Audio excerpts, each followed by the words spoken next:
السلام علیکم دوستو۔ اس روز کیا عجب سما تھا۔ بارگاہ رسالت میں صحابہ کرام حاضر تھے اور آپ صلی اللہ علیہ وآلہ وسلم مستقبل کے ایک بہت بڑے واقعہ کی پیش گوئی ارشاد فرما رہے تھے۔ تم ضرور بالضرور قسطنطنیہ فتح کرو گے۔ وہ فاتح بھی کیا باکمال ہوگا اور وہ فوج بھی کیا باکمال ہوگی۔ 7 سرسبز پہاڑوں پر قائم قسطنطنیہ ایک قدیم شہر تھا۔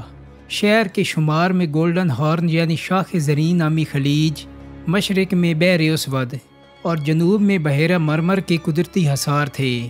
اس زمانے میں یہ یورپ کا سب سے بڑا اور امیر ترین شہر تھا۔ اسے کوئین آف سٹیز یعنی شہروں کی ملکہ کہا جاتا تھا۔ قسطنطنیہ کو یہ اعزاز حاصل ہے کہ اس شہر کا ایک حصہ براعظم ایشیا اور دوسرا حصہ یورپ میں واقع ہے۔ اس شہر کو 1600 سال تک دنیا کی 2 سپر پاورز کا دارالحکومت رہنے کا اعزاز بھی حاصل ہے۔ دوستو، 1000 سال قبل جب پوری دنیا کی کل آبادی 25 کروڑ تھی، اس وقت بھی صرف قسطنطنیہ میں 8 لاکھ لوگ آباد تھے۔ اس وقت اس کے بانی باعزاز کے نام پر اس شہر کا نام بازنطین پڑا۔ 330 عیسوی میں بادشاہ قسطنطین نے اس کا نام اپنے نام پر قسطنطن پر رکھا، جو عربی اور فارسی میں قسطنطنیہ بن گیا۔ اس طرح 100 سال قبل مسیح کے لگ بھگ یہ شہر رومی سلطنت کا حصہ بنا اور تقریباً 1100 سال تک رومی سلطنت کا دارالحکومت رہا۔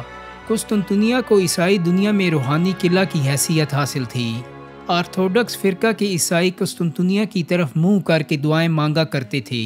دوستو، فتح قسطنطنیہ سے متعلق حضور اکرم صلی اللہ علیہ وآلہ وسلم کی بشارت کا مصداق بننے کے لیے صحابہ کرام کے دور سے لے کر 700 سال تک مسلمان اسے فتح کرنے کی کوششیں کرتے رہے۔ خلافت راشدہ کے دور میں جب اسلامی سلطنت کو بہت زیادہ وسعت ملی تو قسطنطنیہ فتح کرنا ہر مسلمان سپہ سالار کا خواب بن گیا۔ قسطنطنیہ کی فتح کے لیے جانے والی مہمات میں کئی جلیل القدر صحابہ کرام اور اہل بیت رضوان اللہ اجمعین بھی شامل رہے۔ مسلمان عربوں نے اس شہر کے ساتھ محاصرے کیے۔ پہلا محاصرہ کے دوران بازنطینی بحری جہاز شہر سے باہر نکلے اور انہوں نے حملہ آور عربوں پر حملہ کر دیا۔ ان کے پاس ایک زبردست ہتھیار تھا جسے آتش یونانی یا گریک فائر کہا جاتا ہے۔ یہ ایسا آتش گیر مادہ تھا جسے تیروں کی مدد سے پھینکا جاتا تھا اور یہ کشتیوں اور جہازوں سے چپک جاتا تھا۔ مزید یہ کہ پانی ڈالنے سے اس کی آگ مزید بھڑک جاتی تھی۔ مسلمان اس آفت کے مقابلے کے لیے تیار نہیں تھے۔ دیکھتے ہی دیکھتے ان کا بحری بیڑا آتش زار کا منظر پیش کرنے لگا۔ سپاہیوں نے پانی میں کود کر جان بچانے کی کوشش کی، لیکن یہاں بھی پناہ نہ ملی کیونکہ آتش یونانی پانی کی سطح پر بھی جلتی رہتی تھی۔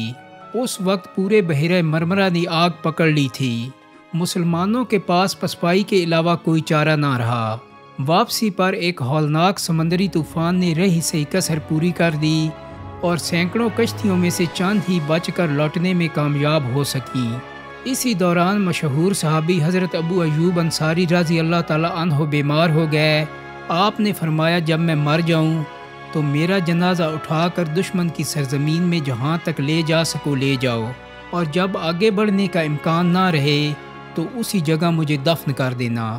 آپ کی وفات کے بعد آپ کو قسطنطنیہ شہر کی فصیل کے سامنے دفن کر دیا گیا اور وقت گزرنے کے ساتھ ساتھ آپ کی قبر لوگوں کی نظروں سے اوجھل ہو گئی۔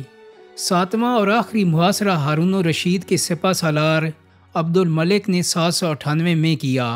عربوں کے بعد سلطنت عثمانیہ کے سلطان بایزید یلدرم اور سلطان مراد ثانی نے بھی قسطنطنیہ کے محاصرے کیے، لیکن سب ناکام لوٹ آئے۔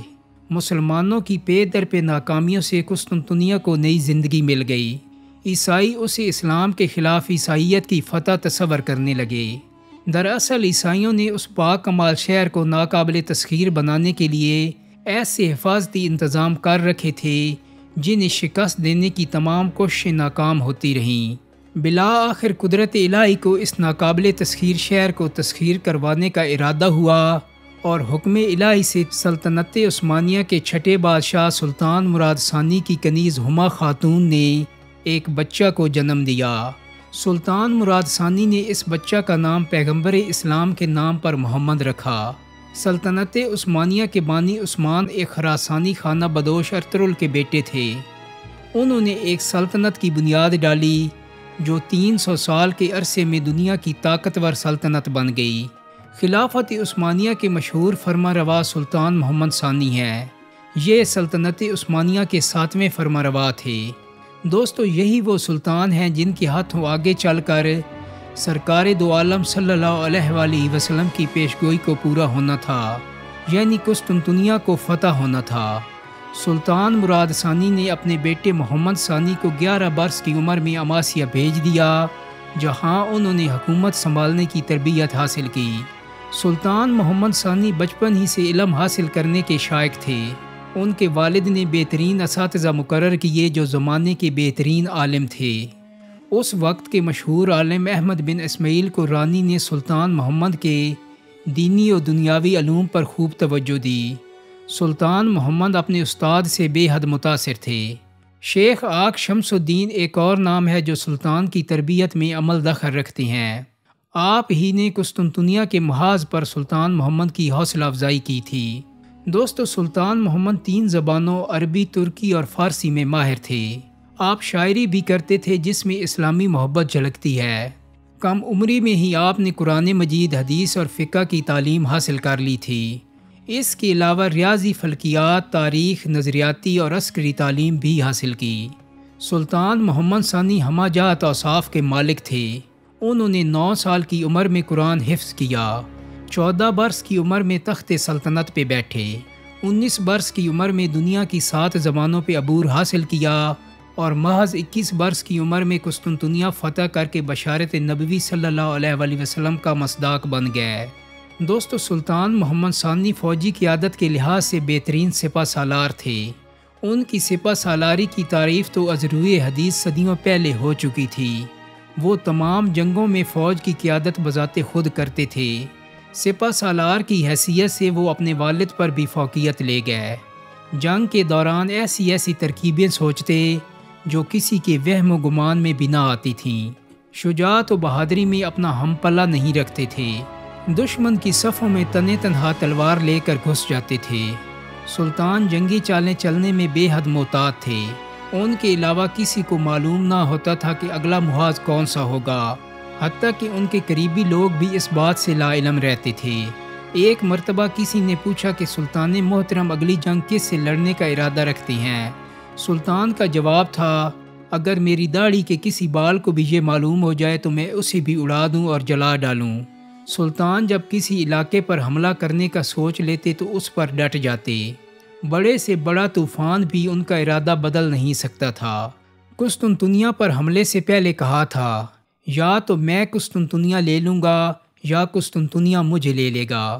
وفات سے پہلے بھی سلطان کسی جنگ کی تیاری میں مصروف تھے، لیکن کسی کو نہیں معلوم تھا کہ وہ کہاں جانا چاہتی ہیں۔ آپ کی عدل و انصاف کے چرچے دنیا بھر میں تھے۔ آپ اسلامی شریعت کے مطابق اہل کتاب سے حسن سلوک کا برتاؤ کرتے تھے، کبھی کسی پر ظلم و زیادتی نہ کی۔ آپ کا قول تھا، عدل و انصاف سلطنت کی بنیاد ہے۔ دوستو، امید کرتا ہوں کہ میری آج کی ویڈیو آپ کو پسند آئی ہوگی۔ اگر ویڈیو اچھی لگی ہے تو اس کو لائک اور شیئر کر دیں۔ میرے چینل کو سبسکرائب کرنے کے ساتھ ساتھ بیل آئیکن کو بھی کلک کر دیں تاکہ آپ کو ایسی تاریخی ویڈیوز ملتی رہیں۔ بہت جلدی ایک نئی ویڈیو کے ساتھ ملاقات ہوگی۔ اپنا بہت سارا خیال رکھیے گا۔ اللہ حافظ۔